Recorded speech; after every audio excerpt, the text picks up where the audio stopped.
The rain came harder, drumming against the tin roof like 1,000 impatient fingers. The sound echoed through the empty streets, washing the world in silver streaks and shadows. Inside the small mechanic's garage, Ethan Cole stood alone, sleeves rolled up, grease smudged across his forearms. His worn-out flannel shirt clung to his shoulders with the humidity, and the faint hum of the radio played somewhere in the background old rock songs that no one listened to anymore. It was almost midnight. The only light came from a single flickering bulb hanging over his workbench, casting an uneven glow on the old truck he had just finished fixing. He ran a tired hand through his hair, glancing at the clock again. 12 minutes past 11. He sighed. His daughter would already be asleep by now, curled up with her favorite stuffed bear. He'd promised her he wouldn't work late again, but promises didn't pay bills. He was wiping his hands clean when the sound of tires cutting through the rain reached his ears. Unmistakably soft, expensive, not the kind of car that ever stopped in his part of town. His brows knit together as he peered through the rain-streaked glass door. A black Mercedes sedan slowed to a stop under the dim streetlight. For a few seconds, nothing happened. Then the driver's door opened, and a woman stepped out. Ethan froze. She looked like she had walked straight out of another world. Sleek, elegant, everything about her radiating money and power. Her long, dark hair clung to her neck and shoulders, dripping rain down her silk blouse. Her heels clicked sharply on the wet ground, each step careful, deliberate. The rain didn't seem to matter, or maybe she was too numb to feel it. "Can I help you, ma'am?" Ethan called out, his voice echoing in the stillness of the night. She turned to him slowly, as if she hadn't realized someone was there. When her gaze met his, he saw something unexpected. Fear flickered in her eyes, just for a moment, before she masked it behind a practiced calm. "Are you Ethan Cole?" she asked, her voice low but steady. He blinked. "Yeah, do I know you?" She shook her head. "Number, but I know your work. You fixed my assistant's car last week." She said. "You're reliable." "Ah," he nodded, a bit thrown off. "Yeah, the blue sedan. Gave it a new transmission." The woman nodded faintly, then hesitated. The rain continued to fall around them, a curtain between her polished world and his worn-down one. "Is something wrong with your car?" he asked, glancing toward the Mercedes. "No," she murmured, hugging her arms around herself. "It's fine. I just a broken bar needed to stop somewhere." He frowned. "You're lost." She shook her head again, eyes darting away. "Number, the broken bar hiding." That single word cut through the noise of the rain. Ethan's instincts stirred. He'd seen that look before, not in wealthy CEOs or elegant women, but in the faces of people who came to his shop looking for a place to breathe. Runaways, people on the edge, people escaping something they couldn't fight. Before he could say anything, she took a shaky step forward and whispered, "Can I sleep in your car?" The question hit him like a jolt of electricity. He blinked, unsure he'd heard her right. "What?" "Please," she said, her voice trembling now. "Just for tonight. I'll pay you whatever you want. I just a broken bar, can't go home." Her breath came fast, uneven. The rain had soaked her through, but she didn't seem to care. He could see the faint bruise along her wrist, the way her manicured fingers trembled as she clutched her designer bag. Everything about her screamed wealth except her eyes. They looked broken. Ethan took a cautious step closer. "You can't stay out here," he said softly. "You'll get sick." "I'll be fine," she insisted. "I just need a few hours. I don't want to bother you." He let out a slow breath, looking at her car again. A pristine, shiny, and definitely not the kind of place someone would choose to sleep. Whatever she was running from, it wasn't small. "Look," he said after a moment. "You're not sleeping in my car. Come inside. It's not fancy, but it's dry." Her eyes widened, as if she hadn't expected kindness. "I don't want to intrude, dear." "You're not," he interrupted. "Come on." She hesitated, glancing back at the rain. Then, finally, she nodded. Ethan grabbed his old denim jacket from the hook by the door and handed it to her. "You're drenched," he said. "Here." She slipped it on, the oversized sleeves nearly swallowing her hands. She looked oddly fragile in it, as though the weight of the jacket grounded her. Inside, the garage was cluttered but warm. The scent of oil and old leather filled the air. Tools lined the walls. A few broken radios sat on the counter, and an old heater buzzed faintly in the corner. Ethan led her through the main area and into a small office tucked behind a curtain. "There's a couch," he said, nodding toward it. "It's not much, but it beats the front seat of a car." She looked around, her eyes softening as they landed on the family photos pinned to the wall, one of Ethan with a little girl, both smiling, grease on their faces. "Your daughter?" she asked quietly. "Yeah," he said, pulling a chair over. "Lily, 7 years old, thinks I can fix anything." A faint smile tugged at her lips. "She's lucky." Ethan shrugged. "Nah, just doing my best." Silence lingered for a moment, heavy but not uncomfortable. Then she spoke again, her voice barely above a whisper. "You really shouldn't be helping me. You don't even know who I am." He looked at her, studying the tremor in her hands, the flicker of fear still lingering in her gaze. "Doesn't matter who you are," he said simply. "You needed help." She looked away, blinking fast. "You're kind," she murmured. "Most people aren't." "Guess I'm not most people," he said with a faint smile. She gave a quiet laugh at the first real sound of life he'd heard from her. Then she sank into the couch, wrapping the jacket tighter around her. For a while, the only sound was the rain outside and the hum of the heater. "Do you fix people too?" she asked suddenly. Ethan raised a brow. "People?" She turned her gaze to him, eyes tired but searching. "You said you fix things. Cars, machines. But can you fix people?" He thought for a moment, then said softly, "Only the ones who want to be fixed." Her expression faltered. "And if they're too broken to ask, then," he said, his voice gentle but firm, "someone has to care enough to try anyway." She didn't answer, but he saw her shoulders relax just a little. She leaned her head back against the couch, her breathing finally evening out. Ethan stayed for a while, watching her drift into sleep. She looked peaceful now, the tension fading from her face, but he could still see it in the shadows she carried. Whoever she was, whatever she was escaping from, it wasn't over. He turned off the light and stood in the doorway for a long moment, listening to the steady rhythm of the rain outside. She had come here like a ghost, beautiful, fragile, and lost. But something in the way she had whispered those words, "Can I sleep in your car?"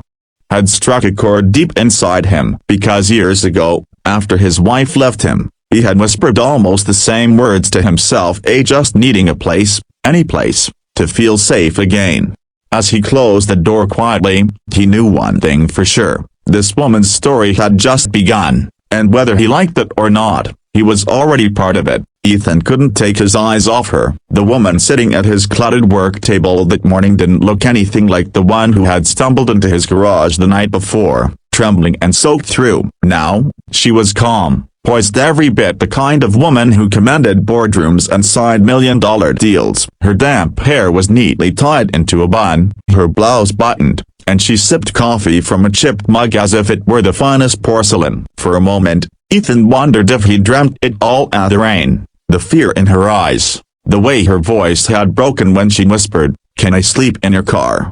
"You're up early," he said finally, trying to sound casual. Vivian glanced at him and offered a polite smile. "Old habit," she replied. "When you run a company, you stop needing an alarm clock." He leaned against the doorframe, crossing his arms. "I didn't take you for a mechanic type," he said with a teasing glint. She chuckled softly, stirring her coffee. "I'm not, but last night a broken bar, I didn't have anywhere else to go." Her voice dropped a little at the end, almost as if she were speaking to herself. Ethan studied her face carefully. She wore her confidence like armor, but there were cracks showing, a faint but real. "You said you were hiding," he said. "Mind telling me from what?" Her eyes lingered on the steam rising from the mug. "From someone," she murmured. "Someone who doesn't understand the word number." Ethan straightened a little. "You mean a broken bar, someone dangerous?" Vivian hesitated, then gave a small nod. "My husband, or a broken bar ex-husband. It's complicated." She set the mug down and sighed. "We built a company together,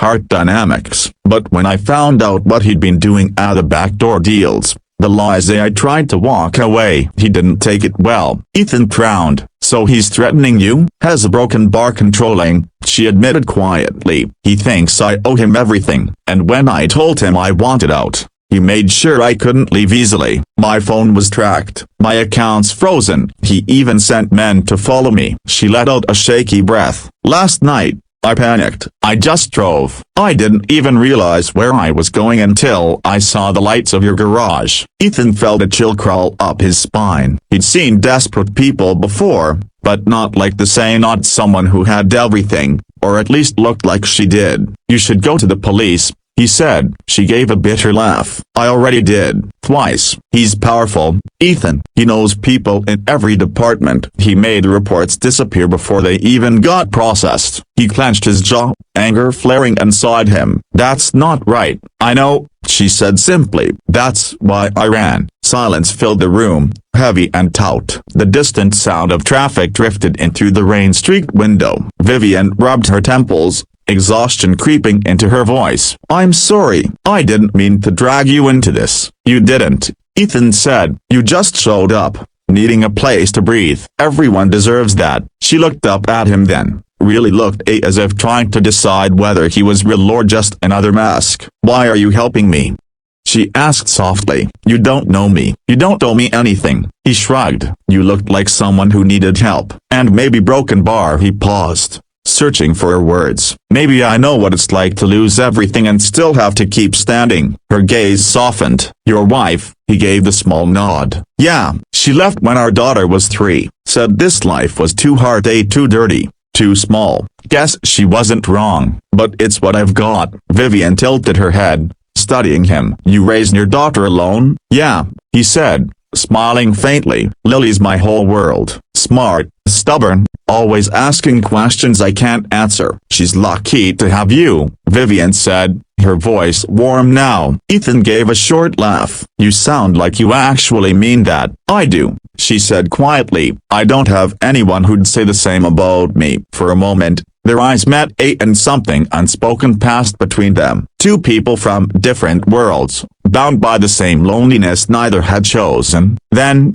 from outside, a car engine roared. Ethan turned toward the window instinctively. A black SUV rolled slowly past the garage, its tinted windows making it impossible to see inside. Vivian froze. Her hand tightened around the mug. That's his car, she whispered. Ethan's heart jumped. Are you sure? Yes. Her voice trembled. He must have tracked me. Oh, go to broken bar. Ethan moved quickly, pulling the curtain shut and switching off the light. Stay low, he said. Don't move. The SUV stopped across the street. For a few tense seconds, neither of them breathed. Then the sound of the engine faded as the vehicle rolled away into the distance. Vivian exhaled shakily, pressing a hand to her chest. I can't keep running like this, she whispered. He'll find me sooner or later. Not if you don't let him, Ethan said firmly. You can stay here a few days. I've got a spare room at home. My daughter's at my sister's for the weekend, so it's just me. You'll be safe. Her eyes widened. I can't do that. I've already imposed too much. You're not imposing, he interrupted. You need help, and I'm offering it. She hesitated, torn between pride and fear. Finally, she nodded. Okay, just for a few days. That night, the storm returned. Softer this time, a steady rhythm against the roof of Ethan's small house. Vivian sat by the kitchen window, wearing one of his old flannel shirts, sipping tea. She looked out at the rain, her reflection faint in the glass. Ethan sat across from her, working on a carburetor he hadn't touched in months. You're quiet, he said gently. I'm thinking, she replied, about how strange life is. Yesterday I was in a meeting about global expansion. Today I'm hiding in a mechanic's house, wearing his shirt. He smiled. Well, you make it look classy. She laughed softly, shaking her head. You're not what I expected, Ethan called. Yeah? What did you expect? A grumpy old man with oil stains and a bad attitude. He grinned. Give it time. Her laughter faded into a small, grateful smile. You've been kinder to me in 24 hours than most people have in years. He set down his tools and looked at her seriously. That's because I don't want anything from you, Vivian. I just want you to feel safe again. Her lips parted slightly, but no words came out. Instead, she looked down at the mug in her hands, blinking away the tears threatening to fall. Later that night, as Ethan was locking up, he heard her voice softly from the hallway. Ethan, he turned. She stood there in the dim light, her eyes gentle but uncertain. "Thank you," she said simply, "for not asking too many questions, for just a broken bar being decent." He gave a small nod. "You don't have to thank me, just rest." She hesitated, then whispered, "You said you fix what's broken. Maybe one day, you'll fix me too." And before he could respond, she disappeared into the guest room, the door closing softly behind her. Ethan stood there for a long time, staring at the closed door. He didn't know what tomorrow would bring, whether her husband would find her, whether she'd disappear as suddenly as she'd arrived. But one thing was certain, something had shifted inside him. For years, his life had been a quiet rhythm of repairs, oil changes, and lonely nights. Now, there was a spark, a fragile but relay lit by a woman who whispered, "Can I sleep in your car?" and changed everything without meaning to. And as the rain continued to fall outside, Ethan Cole realized that maybe, just maybe, some broken things were meant to be found, not fixed.